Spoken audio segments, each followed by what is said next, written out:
Hello दोस्तों, नमस्ते, प्रणाम। हम नाच गीत लेके आए। गाना कैसा लगेगा लाइक शेयर सब्सक्राइब जरूर करिएगा, फुलवास के साथ सुनिएगा। अभी हम दोनों लोग ही गा रहे हैं, एक लोग चले गए। तो स्टूडियो में आए हैं दूसरी तीसरी बार।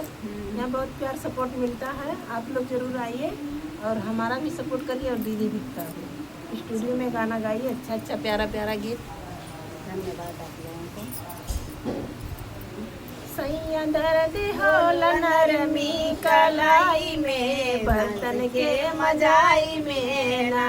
सैया दर्द होला नरमी कलाई में, बर्तन के मजाई में ना। सुनो सासू के बेटा, सुनो ननद के भैया, सुनो सासू के बेटा, सुनो ननद के भैया। तुम्हारे याद लागे दिल्ली के कमाई में, बर्तन के मजाई में ना। तुम्हारे याद लागे दिल्ली के कमाई में, बर्तन के मजाई में ना। सैया दर्द होला नरमी कलाई में, बर्तन के मजाई में ना।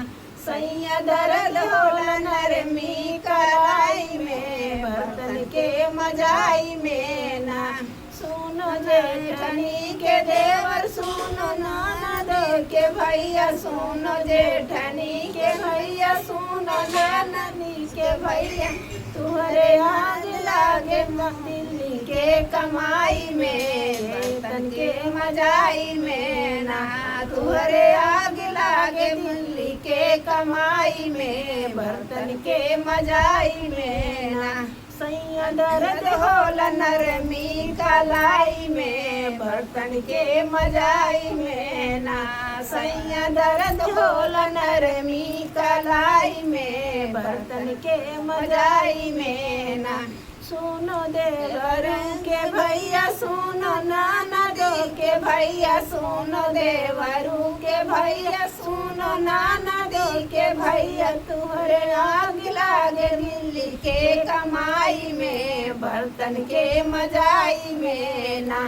तुम्हारे आग लागे दिल्ली के कमाई में, बर्तन के मजाई में ना। सैया दर्द होला नरमी कलाई में, बर्तन के मजाई में ना। सैया दर्द होला नरमी कलाई में, बर्तन के मजाई में ना।